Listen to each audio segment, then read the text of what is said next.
এক গ্রামে এক অলস ব্যক্তি ছিল। সে এত অলস ছিল যে কোনো কাজ সময় মতো করতো না। সে অনেক সময় পর্যন্ত বিছানায় শুয়ে থাকতো। মাঝে মাঝে ঘুম থেকে উঠেই স্মার্টফোন চেক করত, ফেসবুক, ইউটিউব এগুলোতে ভিডিও দেখে 1-2 ঘন্টা পার করে দিত।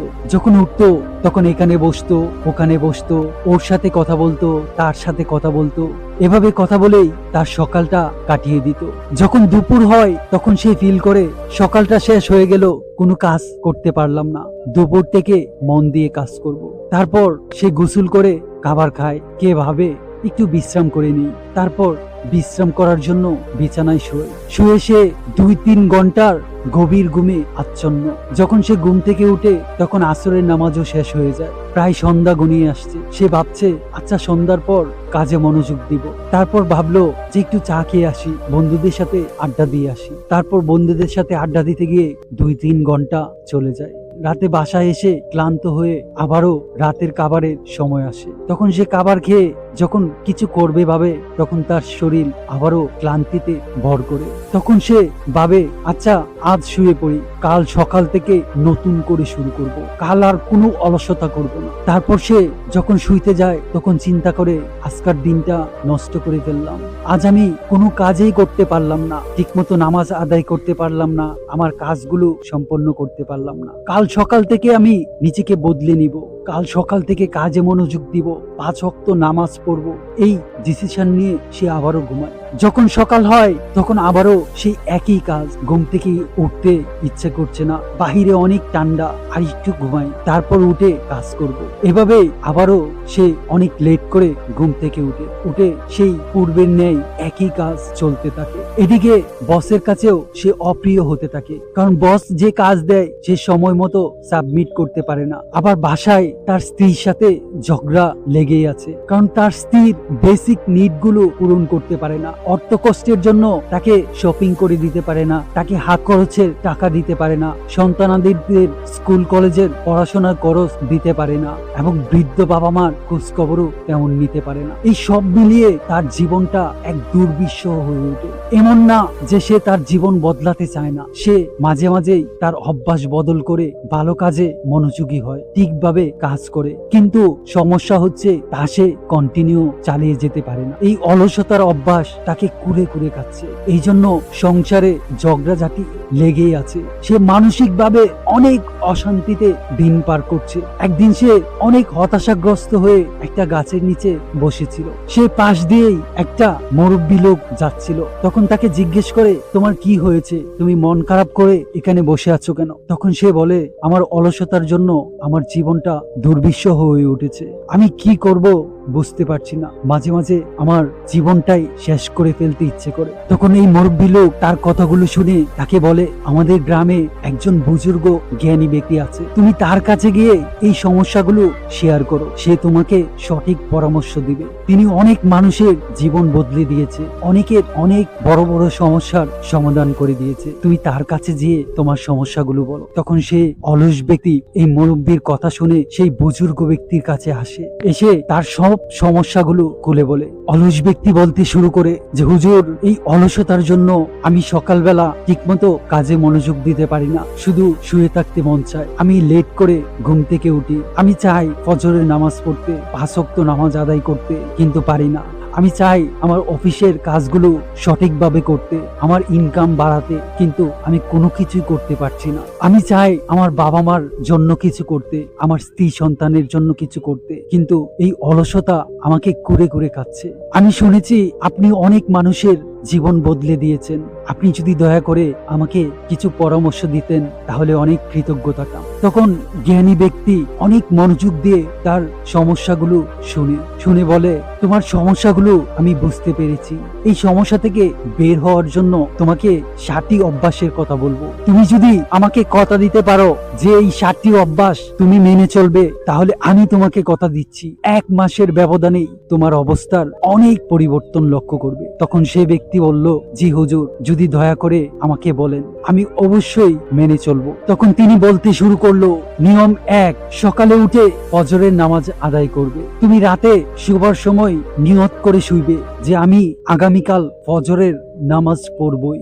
যদি তোমার উঠতে একটু লেটও হয়, তারপরে উঠে তুমি ফজরের নামাজ আদায় করবে। কারণ তুমি যখন লেট করে উঠো তখন তোমার কাজে মনোযোগ দিতে ইচ্ছে করে না। কারণ সকালের সময়টা খুবই গুরুত্বপূর্ণ। তুমি যদি সকালকে জয় করতে পারো, তুমি পুরো দিনকে জয় করতে পারবে। এই একদিন 2 দিন করে মাস জয় করতে পারবে। মাস জয় করতে পারলে বছর জয় করতে পারবে, আর বছরকে জয় করতে পারলে জীবনকে জয় করতে পারবে। তুমি ভালোভাবে অজু করে ফজরের নামাজ আদায় করে দোয়া করবে।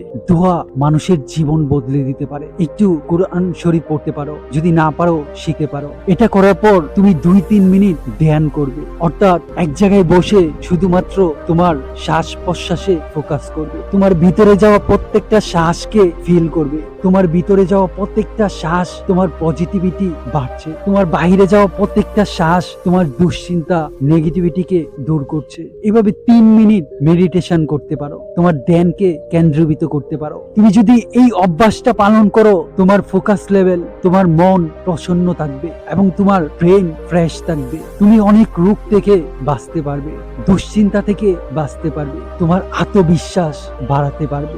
ধ্যান যদি এদিক ওদিক চলে যায়, তারপরেও তুমি এই অভ্যাসটা কন্টিনিউ করো। কাজে গড়িমসি এগুলো নিয়ন্ত্রণ করতে পারবে। এতে করে তোমার একাগ্রতা, নিজের প্রতি কন্ট্রোল এবং বর্তমানে ফোকাস করতে পারবে। 2 নাম্বার অভ্যাস হলো তোমার কাছে যা আছে তার জন্য সৃষ্টিকর্তাকে ধন্যবাদ দাও, কৃতজ্ঞতা প্রকাশ করো। সৃষ্টিকর্তা তো বলেই দিয়েছে, যদি তুমি শুকরিয়া আদায় করো আমি তোমার নিয়ামত বাড়িয়ে দিব। লা ইন শাকারতুম লা আযীযান্নাকুম ওয়া লা ইন কাফারতুম ইন্না আযাবি লাশাদীদ। অর্থাৎ তুমি যদি শুকরিয়া আদায় করো তোমার নিয়ামত বাড়ানো হবে, এটা কোরআনে বলা আছে। তাহলে কেন তুমি শুকরিয়া আদায় করো না? আমরা কত নির্বোধ, যেখানে কোরআনে বলা আছে তারপরেও আমরা শুকরিয়া আদায় করি না। এই যে তুমি ডিপ্রেশনে ভুগছো, যার চোখ নেই সে মনে মনে ভাবছে আমার যদি চোখ থাকতো আমি এই পৃথিবীর সবচেয়ে সুখী মানুষ হতাম। যে হাঁটাচলা করতে পারে না সে ভাবছে আমার যদি হাত পা থাকতো আমি এই পৃথিবীর শ্রেষ্ঠ সুখী হতাম। যে প্যারালাইসিস হয়ে ঘরে বসে আছে সে ভাবছে আমি যদি সুস্থ হতাম আমি আর কিছুই চাইতাম না। কিন্তু তুমি সুস্থ, তারপরেও হতাশাগ্রস্ত হয়ে আছো। তোমার কাছে যা আছে তার জন্য সৃষ্টিকর্তাকে ধন্যবাদ দাও। তোমার বাবা মার জন্য, তোমার স্ত্রী সন্তানের জন্য, তোমার যে চাকরি আছে যেখান থেকে তুমি কিছু হলেও অর্থ পাচ্ছ তার জন্য শুকরিয়া আদায় করো। এর ফলে তোমার সম্পদ অনেক অনেক বৃদ্ধি পাবে। তোমার অসুস্থতা আছে তারপরেও তুমি শুকরিয়া আদায় করো।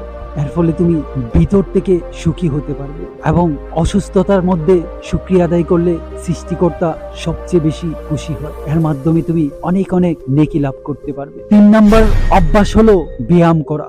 যখন তুমি এক্সারসাইজ করবে তোমার মাইন্ড, বডি, ব্রেন সবকিছু ফ্রেশ থাকবে, অ্যাক্টিভ থাকবে। তোমার শরীর এনার্জিতে ভরপুর থাকবে। তখন তুমি কাজে মনোযোগ দিতে পারবে এবং তোমার কাজটা কনফিডেন্সের সাথে করতে পারবে। যখন তুমি হাঁটাচলা করবে তোমার মেরুদণ্ড সোজা রেখে হাঁটো। মানুষের সাথে যখন কথা বলবে চোখে চোখ রেখে কথা বলো। তোমার স্পাইনাল কর্ড সোজা রাখো, এতে তোমার রক্ত সঞ্চালন বৃদ্ধি পাবে, তোমার আত্মবিশ্বাস সবকিছুই বাড়বে। তোমার শরীর যদি সুস্থ থাকে তাহলেই তুমি এই শরীরের নিয়ামতকে উপভোগ করতে পারবে।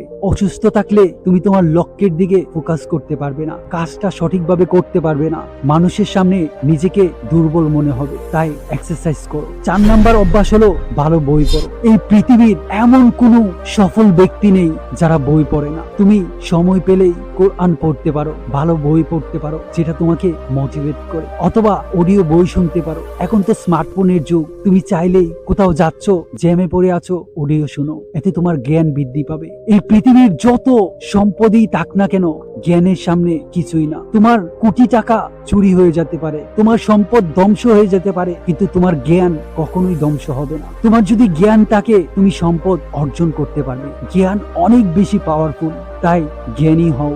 সম্পদের চেয়ে জ্ঞানের মূল্য অনেক বেশি শক্তিশালী। বই পড়তে কখনো ভুলো না। গ্রোথ মাইন্ডসেটের হও, থেমে থেকো না।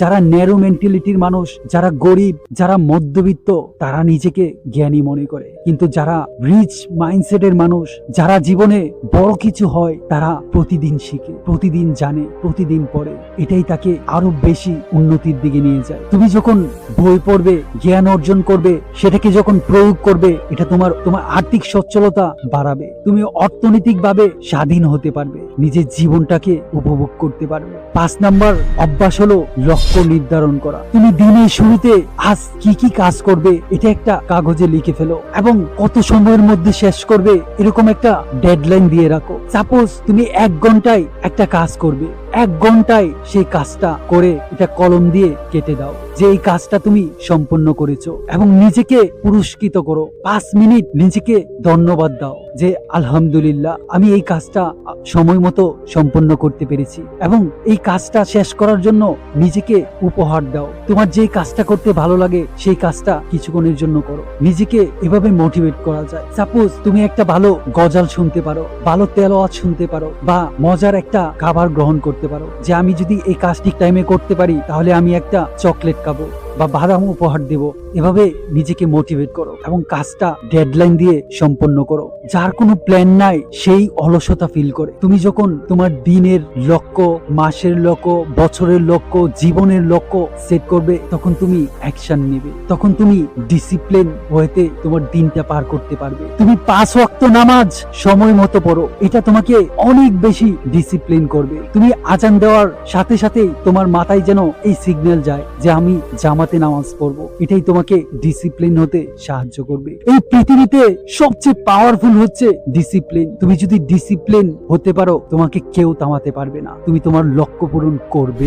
6 নাম্বার অভ্যাস হলো সকালবেলায় 2-3 গ্লাস পানি পান করো। এটা তোমার পেটকে পরিষ্কার হতে সাহায্য করবে। আর তুমি যদি সকালে 2-3 গ্লাস পানি পান করো, অনেক রোগ জীবাণু থেকে বাঁচতে পারবে। কারণ আমাদের শরীরে 3 ভাগের 2 ভাগই পানি। আর সকালে পানি পান করার ফলে সারাদিন তোমার পানির পিপাসা কম লাগবে, ত্বক ভালো থাকবে, তোমার উজ্জ্বলতা বৃদ্ধি পাবে, তোমার স্বাস্থ্য ভালো থাকবে, তুমি অসুস্থ কম হবে। তাই সকালে একটু কুসুম গরম পানি পান করলে ভালো। আর তার যদি সুযোগ না হয়, নর্মাল পানি পান করো। যদি পারো লেবুর রস অ্যাড করে খেতে পারো, তোমার পেট পরিষ্কার হতে সাহায্য করবে। 7 নাম্বার অভ্যাস হলো পুষ্টিকর নাস্তা গ্রহণ করো। তৈলাক্ত খাবার, ভাত জাতীয় খাবার এগুলো কম খাও। বাদাম, সুলাবুট এগুলো রাতে ভিজিয়ে রাখতে পারো। অল্প টাকায় তোমার নাস্তা শেষ করতে পারো। শাকসবজি বেশি পরিমাণে খাও এবং ফলমূল গ্রহণ করো। ফলমূল মানেই যে তোমাকে দামি ফল খেতে হবে এমন না, তুমি সিজনাল ফলগুলো খেতে পারো, এটা সস্তায় পেতে পারো। এবং প্রতিদিন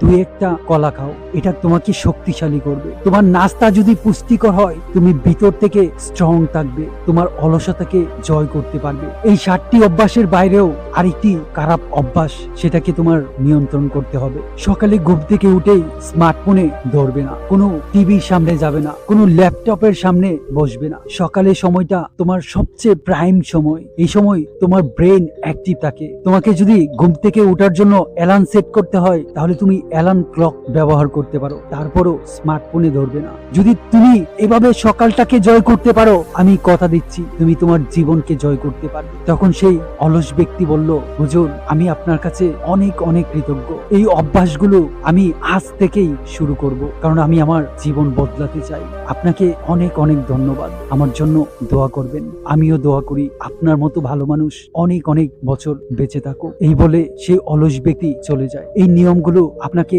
অনেক অনেক বদলে দিবে। যদি ভিডিওটি ভালো লাগে, প্রিয় ব্যক্তিদের সাথে শেয়ার করতে পারেন। আমি আপনার স্বপ্নকে সাপোর্ট করি। আসসালামু আলাইকুম।